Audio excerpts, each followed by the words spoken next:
Россия председательствовала в Совете Безопасности ООН. Все больше разговоров шло о переходе на расчеты в национальных валютах. Джо Байден заявил о том, что он планирует снова баллотироваться на президентский срок в Соединенных Штатах Америки. Эти и другие события формировали информационную картину апреля 2023 года. С вами в прямом эфире Дарья Лобанова, заместитель исполнительного директора фонда Горчакова. И сегодня у нас в гостях наш добрый друг, постоянный эксперт нашей программы, юрист-политолог, кандидат юридических наук, старший преподаватель финансового университета при правительстве Российской Федерации Игорь Дмитриевич Семеновский. Здравствуйте, Игорь Дмитриевич. Добрый день, Дарья. Спасибо, что вы сегодня с нами. Обсудим эти и другие вопросы. Начнем, наверное, с председательства России в Совете Безопасности ООН.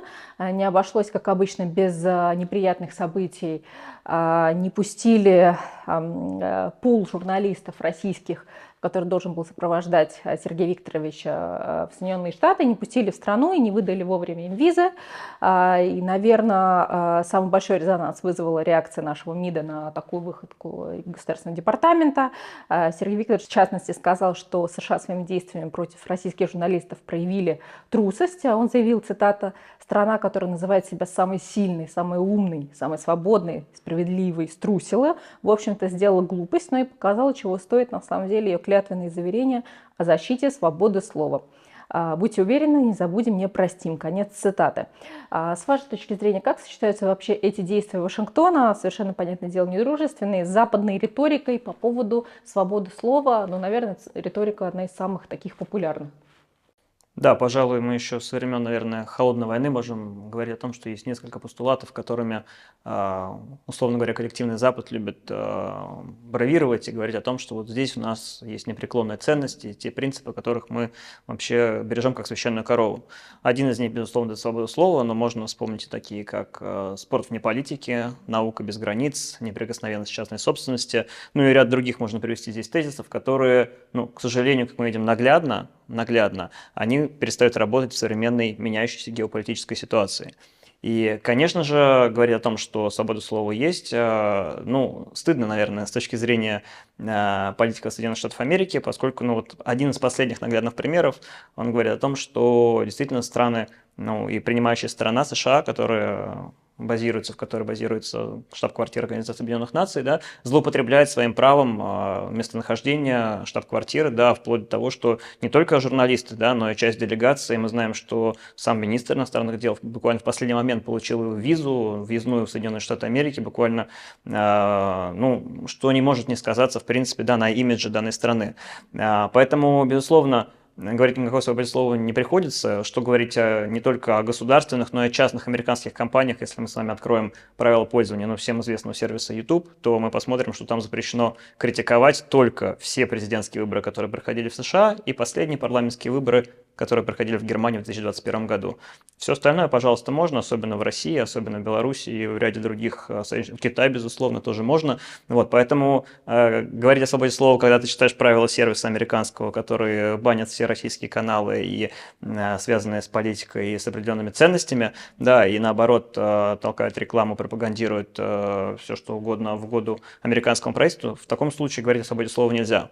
Как мы можем реагировать? Нельзя не сказать, что, безусловно, ответные меры могут последовать. В первую очередь, они будут носить, наверное, обратный характер с точки зрения отношения Российской Федерации к журналистам из данной страны, то есть из США, создавать такие же визовые препятствия. Мы здесь будем, в принципе, действовать взаимно, да. Мы понимаем, что не только журналистикой занимаются лица, которые имеют статус аккредитованного журналиста в Российской Федерации. Недавний пример Эвана Гершковича, он достаточно наглядно демонстрирует, в том числе, чем могут заниматься и лица под прикрытием журналистской деятельности на территории Российской Федерации, даже в самой глубине, где-то там в Урале, да, посередине страны.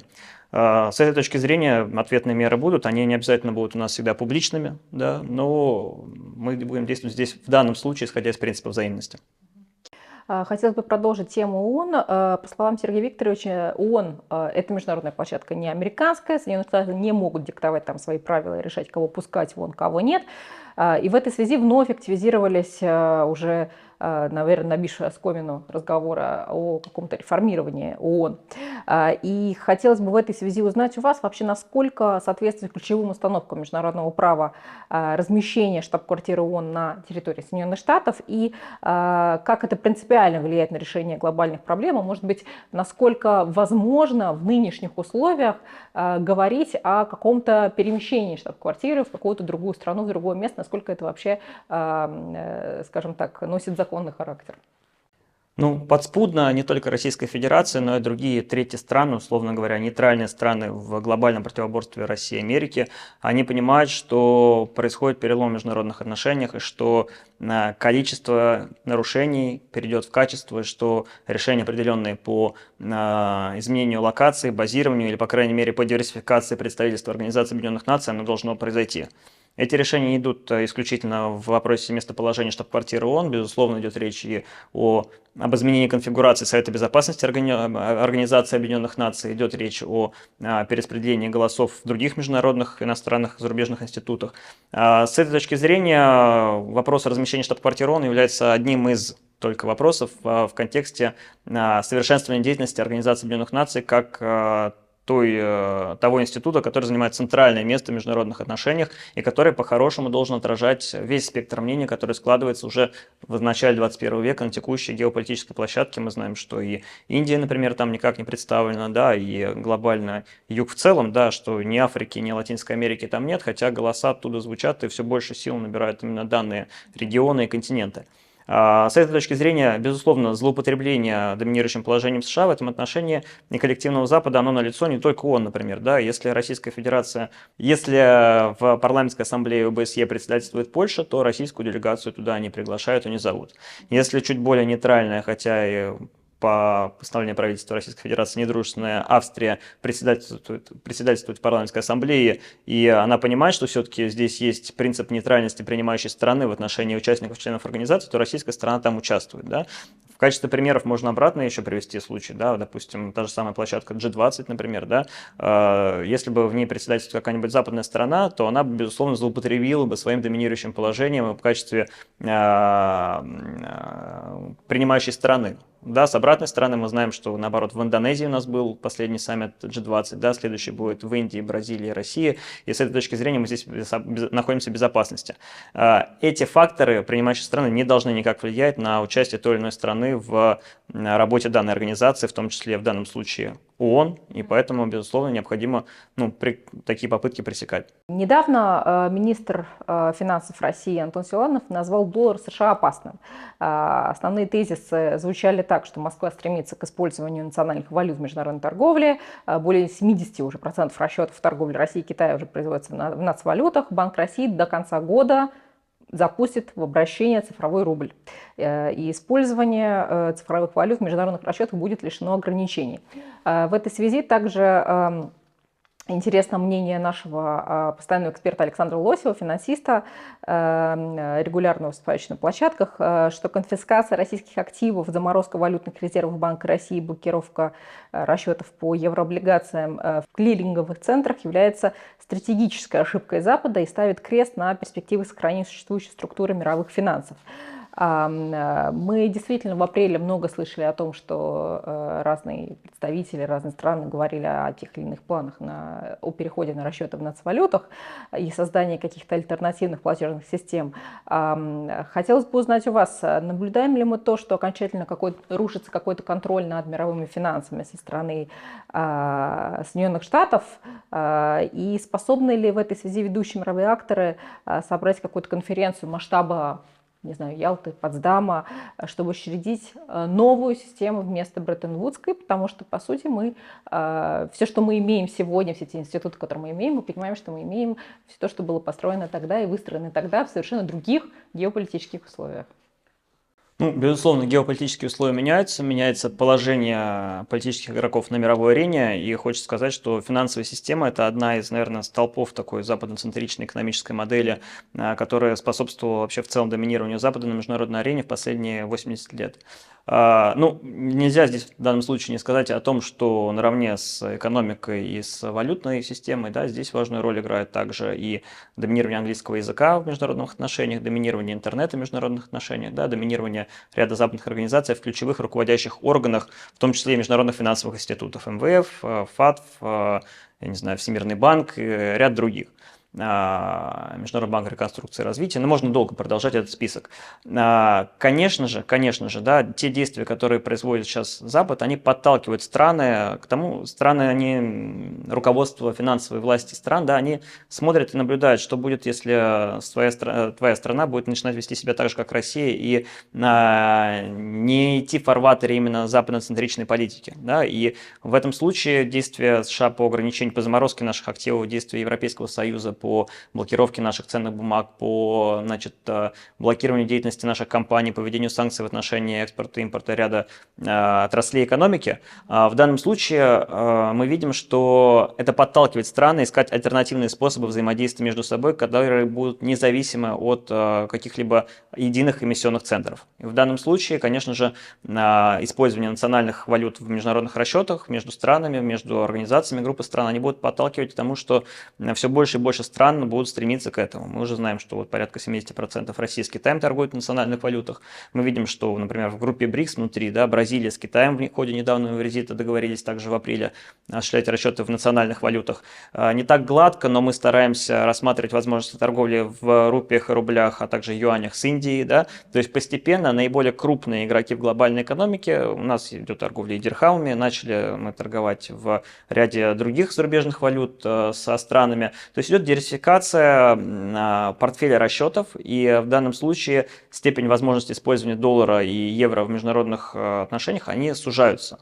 В данном случае, ну вот можно сравнить данную категорию с тем, что в рынке в целом монополизм – это плохая история. Олигополия – это более хорошая история, но она тоже не оздоровляет рынок. Мы сейчас видим, что монопольная власть США в данном случае, да, и ряда международных институтов, которые находятся под влиянием США, они приводят к тому, к деформации рынка. И рынок сам приходит к тому, что необходимо перестраиваться, да, и в том числе менять правила монополизма на те, которые будут многоформатные, многополярные и будут соответствовать участникам этих отношений. Спасибо большое, Игорь Дмитриевич. Перейдем к Индии, которая обогнала Китай, став самой густонаселенной страной в мире. Об этом свидетельствуют данные ООН. Не углубляясь в детали, наверное, касательно численности и возможных каких-то ограничительных мер, наподобие китайских, которые могла бы, наверное, Индия вводить, хотелось бы узнать у вас, как лидерство Индии по численности жителей может повлиять на внешнюю политику Индии и как-то на современную систему международных отношений в целом. Безусловно, фактор населения, он является очень важным в международных отношениях. Я бы сказал так, что на мощь государства, помимо еще население влияет, его площадь территории. Страна может иметь большое население, но небольшую площадь, от этого не обладать военно-стратегическим и политическим потенциалом, например, Япония. Да? Но в то же время, безусловно, страны с населением более чем миллиард человек, они являются, по сути, будущими лидерами в международных отношениях, которые будут искать свое место в глобальном своем местоположении. Мы понимаем, что растущий юг – это и Индонезия, это и Индия, это и Нигерия, и ряд других стран, да, с населением за 200 миллионов человек. Это потенциальные лидеры, голос которых не будет учтен в текущих действующих условиях. От этого у нас будет, конечно же, происходить поиск путей, каким образом данные страны, в том числе на площадках, может быть, G20, на площадках потенциального включения этих стран в ось БРИКС или БРИКС+, или в тот же самый модернизированный Совет Безопасности Организации Объединенных Наций, да, эти страны будут искать свой путь. Но что касается Индии, да, то необходимо сказать, что это, наверное, самый важный, глобально неопределившийся игрок на мировой арене. И от голоса Индии будут зависеть ряд ключевых моментов в ближайшей перспективе, может быть, 20-30 лет в международных отношениях. Важно посмотреть на то, что Россия не является единственным партнером для Индии среди глобальных игроков. Мы понимаем, понимаем, что у Индии есть особые взаимоотношения и с Китаем, в том числе как партнерские, так и вооруженного характера, с Пакистаном, ближайшим соседом с ядерным оружием и 200-миллионным населением, опять же, с точки зрения партнерства и с точки зрения безопасности с ядерным оружием. Особые отношения с Великобританией и Соединенными Штатами в силу их предыстории взаимоотношений, да, поэтому Россия здесь предпочтительное место, да, и мы помним визит президента России Владимира Путина в Индию в декабре 2021 года и декларацию важную, которая была заключена о принципах взаимоотношений России и Индии на ближайшую перспективу. Поэтому Индия будет расти, Индия будет приобретать все больше вес, но и, соответственно, Российской Федерации необходимо как можно более тесно рассчитывать на продолжение сотрудничества с Индией как на площадках БРИКС, Россия, Индия, Китай, РИК, трехстороннего формата ООН, и, соответственно, от этого будет зависеть залог успеха Российской Федерации в Азии. Спасибо большое, Игорь Дмитриевич. И завершая, не можем снова не перейти к Соединенным Штатам, на выборы, в которых все равно ссылаются, наверное, большая часть мира, и на итоги, которых ссылаются все, говорят, что вот от этого многое будет зависеть. В том, в каком состоянии будет находиться, наверное, мир после. Президент США, как мы знаем, Джо Байден заявил о том, что он будет снова баллотироваться на второй срок. Вице-президентом в этом случае снова станет Камала Харрис. Между тем, приводятся следующие данные социологов. Fox News говорит о том, что, судя по информации, рейтинг Байдена резко упал осенью 2021 года после ухода американских войск из Афганистана и начала гиперинфляции в США. С тех пор изменений в президентском рейтинге почти нет. Возможно, на это повлияло как-то и события с Трампом, арест Трампа и предъявленные ему обвинения. И на этом фоне происходят еще различные события.